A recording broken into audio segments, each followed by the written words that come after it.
Bonjour, c'est Jean-Nicolas. On continue cette web série sur les Youngtimers. Je vais vous en donner plein des modèles vraiment sympas.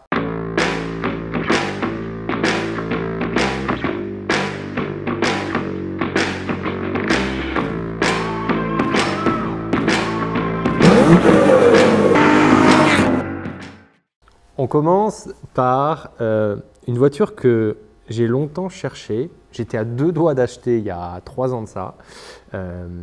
Parce qu'en fait, je voulais à la base une Alfa Romeo Bertone des années 70, là, le petit coupé Bertone que je trouve hyper sympa.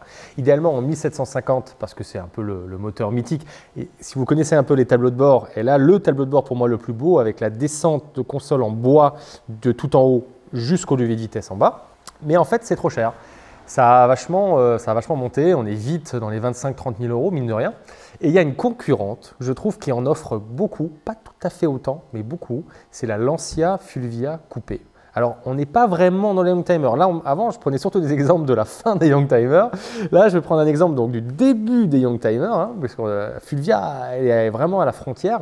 Mais en fait, la Fulvia, c'est un moteur très sympa, ce 4 cylindres hyper bizarre, avec ce V à peine ouvert de quelques degrés qui fait quand on le regarde, on a l'impression que c'est un moteur en fait en ligne droite. Alors, il existe en 1003, il existe en 1006, mais ce qui est sympa surtout, c'est que cette voiture, elle a une gueule de voiture de rallye, tout simplement parce qu'elle en a fait. Elle a un vrai historique de rallye. Donc là, il y a vraiment quelque chose qu'on peut faire en se disant je m'achète ma voiture des rallyes des années 70 pour pas très cher, ça se trouve dans les 10 000 euros une Fulvia. Alors évidemment, il y a des versions HF, il y a des versions plus puissantes, etc. Il ne faut pas aller là-dessus, il faut aller sur une Fulvia toute simple, toute bête, en coupé, qui est belle, qui n'est pas rouillée, parce que, attention, italienne années 70 égale rouille. Qui n'est pas trop fatigué parce que, attention, moteur italien années 70 égale à 100 km rincé, ou presque. Donc, il faut trouver quelque chose qui a été restauré, qui n'est pas trop rouillé. En fait, c'est une voiture à piège. C'est pour ça qu'il y en a beaucoup qui ne sont pas chers, parce qu'en fait, on peut très vite mettre la main près dans le terrier du serpent et puis se faire mordre. Faire attention à ça. Mais en trouver une sympa, c'est possible, qui ne soit pas trop rouillé, qui ne soit pas trop usé mécaniquement, dont les étriers de frein, les freins fonctionnent, enfin que tous les caoutchoucs ne soient pas trop pourris. Il faut quand même regarder, on est sur une voiture bien plus âgée qu'une 406 coupée dont je parlais précédemment, donc la liste des choses à contrôler est beaucoup plus longue. Et donc je reviens là-dessus et c'est vraiment sympa. Moi, elle valait 6,5, intérieur refait à neuf, extérieur avec un peu de rouille, châssis ok, moteur ok mais sans historique, mais tournant bien, il a démarré au premier coup parfaitement, tournait nickel, pas de bruit bizarre. Bon, ça risque d'être un peu plus cher aujourd'hui, un tout petit peu, mais elle en offre vraiment beaucoup. Et pour moi, la Fulvia, il faut aller la vivre jusqu'au bout. Il faut lui mettre le capot en noir, il faut lui mettre quelques autocollants. Je crois qu'il y avait un épisode de Wheeler Dealers ou de Vintage Mécanique, je ne sais plus exactement, qui en fait en ont fait une version un peu plus course. Et je pense que là, pour le coup, ils ont vraiment raison. C'est vraiment et l'idée, c'est je m'achète une voiture de rallye des années 70 et je lui donne ce look un peu comme certaines personnes prennent une R8 et lui donnent un look Gordini, par exemple, en mettant les 4 phares à l'avant, 2 bandes blanches. Voilà, on va au bout du délire en se disant, bon, j'ai pas l'argent pour m'acheter une Lancia Stratos, évidemment, à 400 000 euros. Alors finalement, je prends une Fulvia, je lui donne un look de rallye et c'est tout aussi sympa. Et le moteur fait un bruit hyper sympa.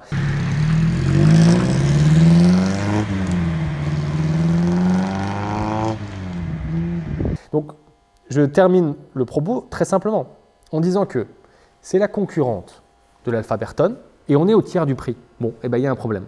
Il y a un problème parce qu'elle a aussi tout pour elle. Et donc, pour moi, ce que je pense, c'est qu'il va y avoir, et plus l'Alfa Bertone sera cher, plus les gens risquent de se reporter sur la Fulvia et vous allez voir des prix de Fulvia qui vont exploser et ça sera normal de payer 20 000 euros une Fulvia dans pas très longtemps si, à la condition que ce report se fasse. On a ensuite une autre italienne très sympa, Alfa Romeo 916 en Spider.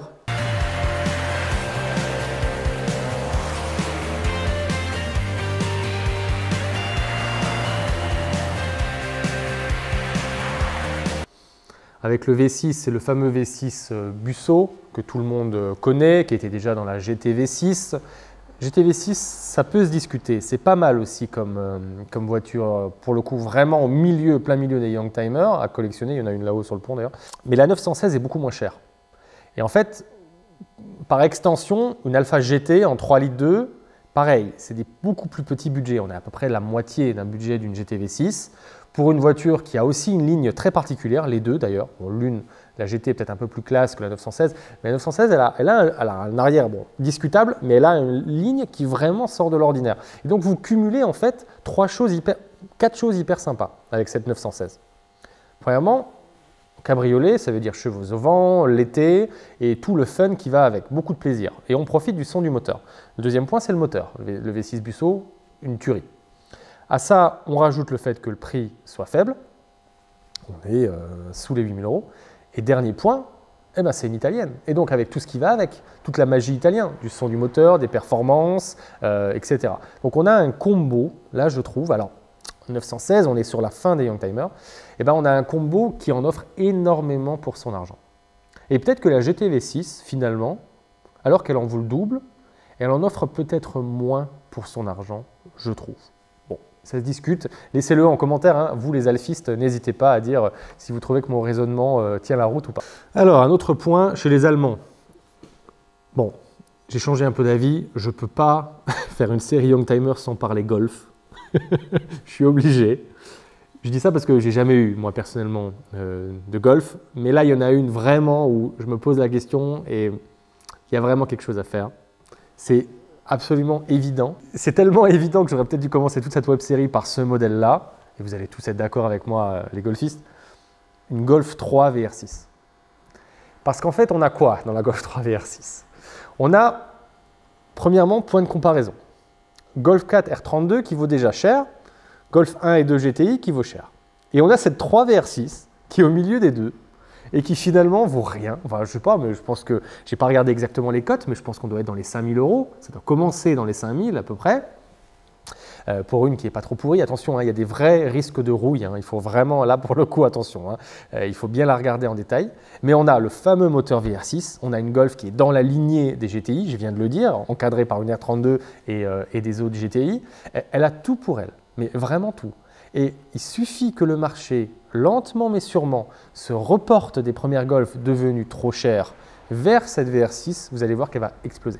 Moi, je pense qu'elle va prendre un 50% très vite. Et très vite, on va être à 10 000 € pour une très belle Golf 3 VR6 parce que ça ne peut pas être différemment. Il y a tout l'esprit Golf GTI depuis des années et Volkswagen continue de sortir des versions GTI, R32, etc. et tout ce qui va avec, Golf R, etc.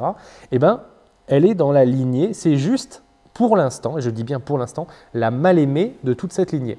Donc c'est certain, là pour le coup c'est certain. Quelqu'un qui veut prendre des risques, eh ben, il achète une 944 Turbo à 25 000 et il espère qu'un jour il en tirera 40. Et pourquoi pas, c'est possible, c'est pas la plus risquée d'ailleurs. J'aurais peut-être dû prendre un exemple plus risqué que ça.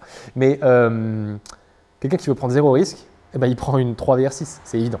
Si on reste dans les allemandes, qu'on monte un tout petit peu en gamme et qu'on va chez Porsche, Boxster et 996, c'est la même idée.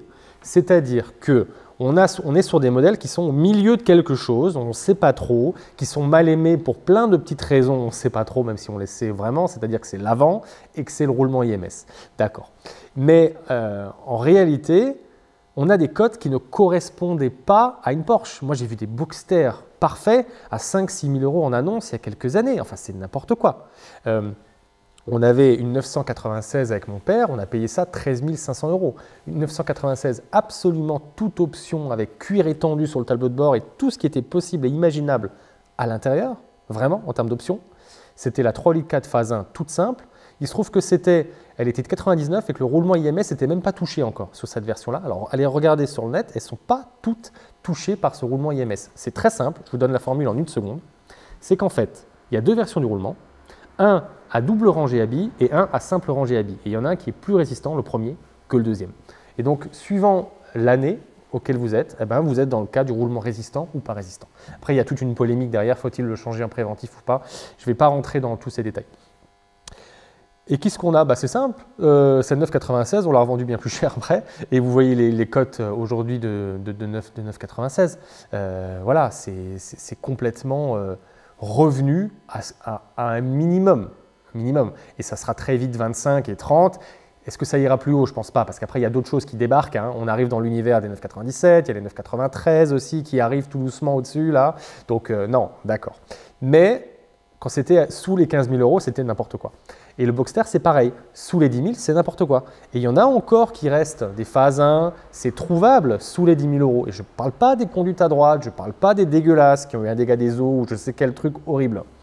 Je parle d'un petit Boxster en 2,5 litres, clignotant orange, phase 1, tout simple, sous les 10 000 euros. Ça peut être une très bonne voiture parce que vous achetez ça, vous roulez un peu, vous prenez beaucoup de plaisir, vous roulez dans une vraie Porsche. Ce qui veut dire, attention, que vous avez aussi l'entretien d'une vraie Porsche, ne jamais oublier ça. Vous avez des pneus plus larges qu'une voiture de tous les jours, qu'une Clio, donc le pneu coûtera plus cher, etc. Les plaquettes de frein, etc. Mais pour quelqu'un qui a envie de faire un peu tout ça soi-même ou qui a un bon coup avec un ami qui sait faire, etc., c'est parfaitement jouable sans tomber dans les prix de fou de Porsche. Et donc du coup, on a des voitures qui sont en fait sous-cotées par rapport à ce qu'elles offrent. Et on est en plein dedans avec le Boxster. Après, on aime ou on n'aime pas, certains vont le décrier. Mais je pense que là, réellement, ça peut être une voiture qui va naturellement vers les 15 000 euros. Une autre voiture de sport, plutôt sympa, j'ai beaucoup aimé, la Maserati 3200 GT. Alors, feu arrière en boomerang, le dernier moteur V8 Maserati.